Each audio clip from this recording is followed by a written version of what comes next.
All right, let's get back to my screen.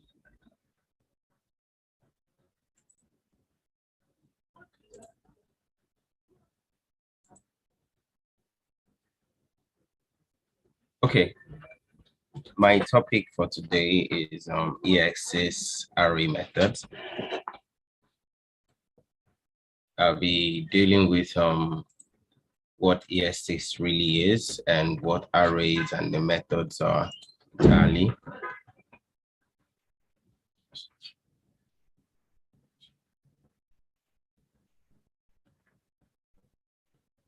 All right. So here we go. We have what an array is, the structure, application of arrays. We have array methods that we're going to be looking at, and we're not going to really. Whoa. Hold on. What's that?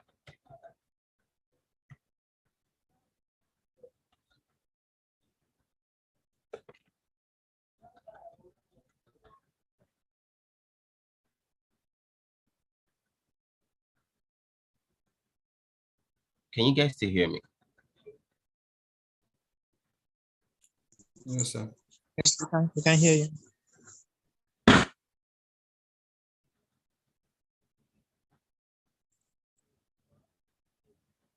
Hello? Can you hear me? Can you hear me? Yes, we can hear you, sir. I couldn't hear anything. No. Can you hear us? Yes, I can hear you now. Oh, okay.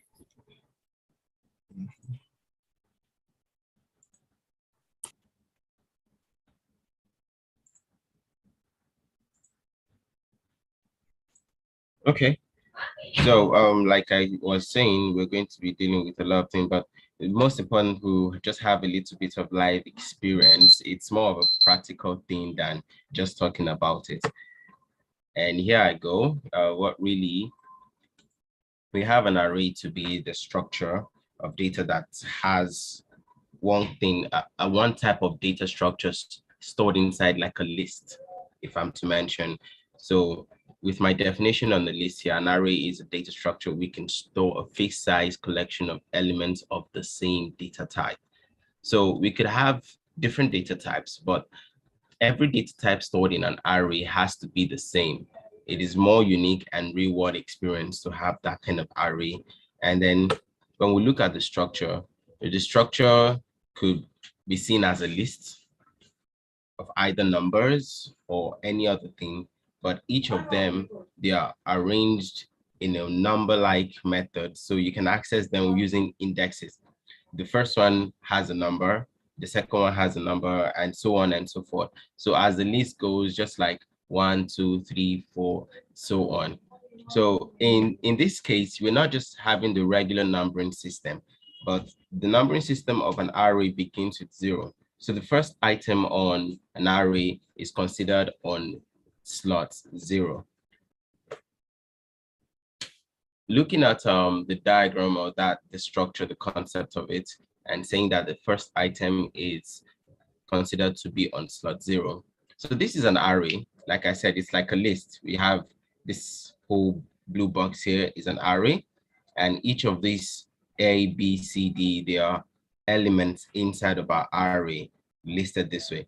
So this particular first element inside of an array is considered to be on 0 slots, the index of this A. So if I'm able to access this A, say, okay, this particular array, I want this element, which is called A. I have to access it by saying array index of 0. It will produce that A. And there's a length, usually, sometimes it's fixed or not fixed because we could still have more elements inside of this. But the array length here is equal to 4. So we'll count 1, 2, 3, 4, usually, but you might see 3. No, it's the access points that are labeled in this index method. How do we access elements in an array? We use the index, not the actual number. But if you ask, what is the length? How much elements is inside of this array? That length is equal to 4. The first index is 0 and the very last index is 3 as it is shown on this particular screen. Next up, we can have applications of arrays, mathematical vectors, and matrices, where we can have these things. So they are usually a system of nested arrays. If you look at matrix, the normal matrix that we used to have, this is the same way we can apply matrices on arrays. We're using arrays, array index this, index that, index this, index that, just to make up arrays and vector matrices. We can also implement other data types in it. So instead of just numbers or characters that are inside our array, we can also have data types such as objects inside of our arrays. We can also have enums and so on. Most of us will know about these data types. So an array can house in other data types. And then we have implementation of database records in an array method. So it's more like a list. You can have your database, lots of database, and when you're retrieving them, it's this array that brings them all together and say, okay, fine. Instead of just having a separate or scattered thing where I have to start picking all of them, you get to have so much to do that. But an array makes these things easier. You just stack them up like a list, and then you're able to access each one of them with your index from 0 to the end index, the very last one, which is, and we might not know, it might be 100, we are not sure. So that's why that very last one is the end index. So in programming, we will say, fine, arrays are great, but there are ways to make these things easier. How do we actually operate on them? What do we do? How is it easier? There are methods that help us to do these functions. So if we happen to find the length of an array, instead of trying to count it or do a loop, we can just access a particular property on it, that's aside, or we want to do a function, or we want to add more things or remove something from an array. We have methods that enable us to do these things. There are functions, by the way, but not all functions are methods, but all methods are functions in this case. So those methods are actions that we can take on arrays. They're like functions, something to do that we can do on an array and get back a response or something entirely. So let's take a look at some of the methods that we can have. We have the map method, we have filter, we have the sort, we have for each, we have concatenate, we have every, sum, we have includes. Now, all of these things, they do something. For example, so I could have an array and I want to do something, or maybe filter or sort it in some way. These functions are great. I have a lot of them, which I'm not just going to be mentioning, but well, we go deep down into our console and see what we can do with each of these functions. Yes, for instance, on my screen right here, I have some arrays and how I have actually done some operations on them using those methods. So to access them from my screen, if you look at this point where my array is, that is an array. Yes, that array1 I have just said there. To access a method on it, you have to provide a dot separator, then the name of the method, and then you have to provide some certain operations to be done or logic that you want to take place. And we have them all and all. So right here, let's go into my console as quickly as possible and do some magic on these things. Let's see live operations. So the very first one I'm going to take a look at is creating an array. How do we create an array? An array from here, I can easily, this is my console and I can do any JavaScript operation here. So I can create an array by saying array1, and that I can set it to anything. Yes, to create an array, you begin with a block bracket. That block bracket, I can have 1, I can have 2, I can have 3, and so on. But this is just a sample one. So in this array, the name or the identifier of this array is array1. Am I still on? Hello? Hello? Yes, you're on. Wow. Okay. Thank you very much. So the name of this particular array or identifier, we can call it, is array1, and all of its content is this particular number type data that we have 1, 2, 3. So if we were to access the length of this data type, we're going to just say array1 dot length. That's going to give us 3. Now, first and foremost, I'm going to do something. What if I wanted to put more things into it? Or what if I want to take away an element from it? So let's say I want to add to this element. I'm going to use the push method. The push method adds an element at the end of it. Let's quickly see that. Array1 dot push. I provide my parentheses, and within my parentheses, I have to provide what I want to add to it. And let's say I want to add 4 to it now, and then I put, okay, let's say it's not really ordered. Let's say I want to add 5 to it. And when I hit it, what it's producing is 4. It's just telling me the length of that particular array. And if I happen to access the array again, and I have on my this 1, 2, 3, 5. So the push method helps to add more elements onto an array. What if I want to remove an element from there? I can use the pop, but note it was added at the end, so I can use the pop, the array1, and I pop out that thing.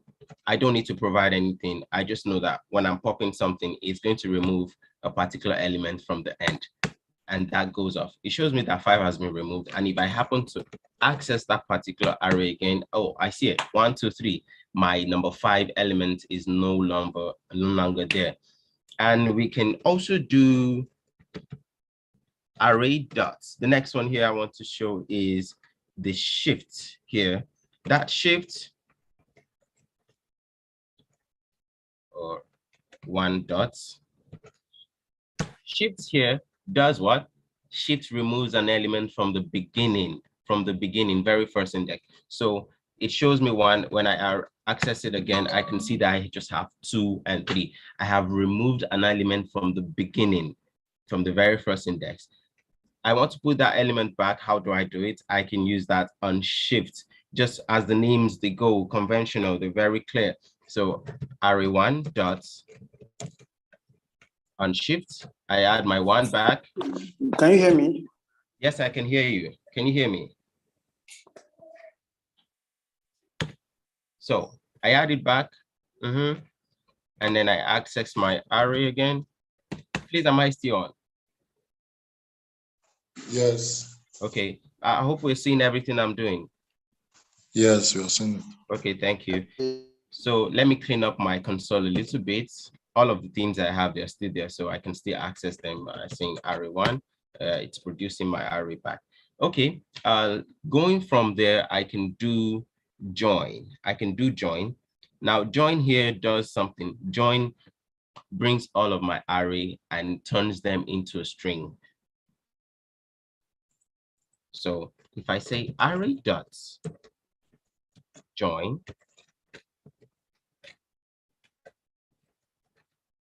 I'm going to provide something. Maybe I want to make it a space. You see the action there, I'm separating it by space, maybe hyphens, or maybe question marks, or maybe just that space. And you see it's 1, 2, 3. It's a string now. I just joined my arrays, but I still can access my array from wherever it is. I want to do something. Now let me put another array, array2, so we can do something called sort, the sort function. The sort function helps us to arrange it from smaller to bigger, or from bigger to smaller, so ascending or descending order. So the const array2 here, and yes, I usually have 1 already. Now this one is unordered, very scattered in nature, so I can then sort it. Array2, and then if I sort this, I have 1, 2, 3, 4, 5, and 6, as simple as that. I can also try to sort it in reverse order, and then array 2. Okay, I already sorted this one, so it's in order already. And then I'm going to provide a function. That function inside of it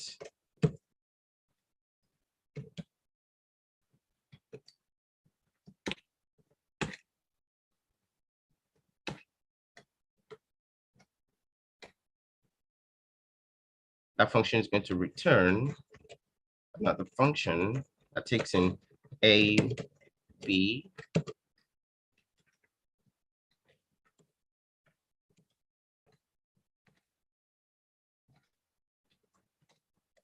and then I'm just going to compare between both of them. I'm just going to return A minus B. As simple as that, it still orders it, but in the case where I say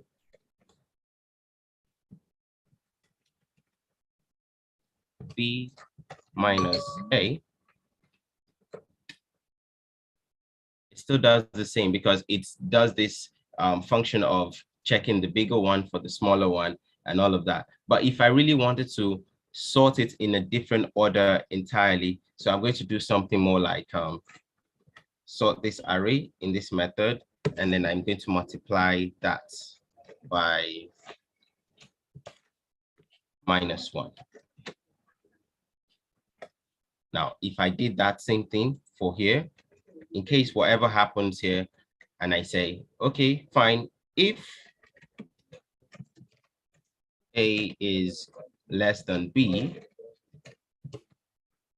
return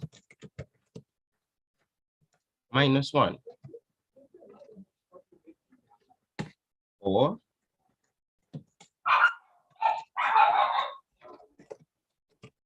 else if B is than a B, I want to return 1. And in the last case, if they are the same thing, I could just say else return 0. And this my function is going to do the same thing. And then in a reverse order, I'm going to change the order by doing this. And here I go. So I can reverse this as well by using the array method, the to the reverse. And everything has just reversed from the beginning to the very end of this whole thing. So which other interesting one I want to go through is the reduce method. That reduce method is very powerful, where it helps us do a little bit of calculation, like an accumulation thing, and then it begins to run through everything and give us a value back. So for this array, I'm going to use array 1 to leave it simple. It's like it's going to add everything together. I want to do a function 1 plus 2, that's 3 plus this, that's 6. So the reduce method does it at ease for us without any stress. So I need to provide that. And then I'm going to provide a callback function on this. Providing a callback function, I'm going to provide a starter. That's the accumulator from 0. That's usually what we have. Then I'm going to provide the accumulator and then the item itself. What am I going to do? I'm going to return simple the ACC plus the item.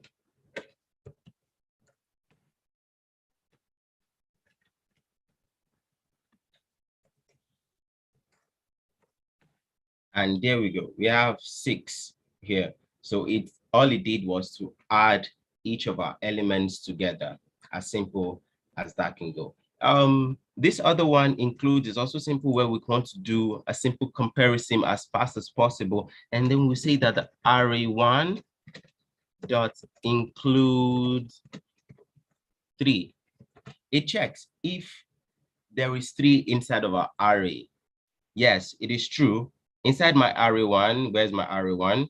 Yes, okay, that's actually outputting true. But if I check my array, I see that there's 3 inside of my array. That is true. But in the case where I say array.1 dot includes, does it include 5? False, it doesn't include 5. So this actually checks if there is a particular element inside of the array. We do not have much time. I would have loved to go through all of the functions that we have on the list, but I think these ones are enough. And there I have it.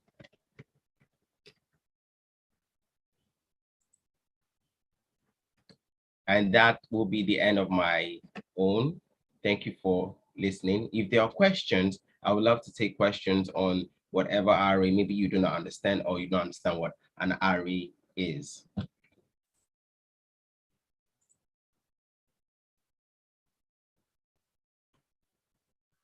Sorry, well done.